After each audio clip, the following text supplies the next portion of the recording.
वो IMF का पैसा लग चुका है और ये जनाब बंदर बांट की तरह बांट कर पीछे हटने को तैयार नहीं है और कहते हैं जी हम इस्तीफा दे देंगे अगर आप हमें ज्यादा पूछेंगे। तो मगर अवाम पूछ लिया, ओवरसीज कम्युनिटी में भी खान साहब भी पूछ रहे हैं कि वो पैसा किधर है। IMF ने अभी तो इतना पैसा दिया और फिर अवाम में भूख क्यों है, महंगाई क्यों है, इस चीज का वो कहते हैं कि वार्निंग भी देता हूँ और शहबाज शरीफ को सवाल भी करता हूँ कि इसका जवाब भी दो कि पैसा आपने वो किधर किया है, किधर छुपाया है।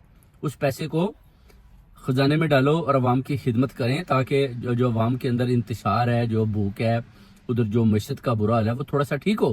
क्योंकि आपने पैसा लिया है, वो कहते हैं मुझे भी पता है, तो पैसा सामने लाओ। अब पैसा ये सामने लाने को तैयार नहीं है, बल्कि अभी बार बार यही कह रहे हैं, तातारड़ जैसे प्रेस कॉन्फ्रेंस कर रहा है वो जी हम इस पार्टी को जो हम इस पर पाबंदी लगा देंगे। तातारड़ की कौन सी औकात है कि ये अपना PTI पर किसी किस्म की पाबंदी लगा ले। तातारड़ सख्त डरा, उसको पता है कि 81 सीट्स जो इनको मिलने वाली हैं, जो अपना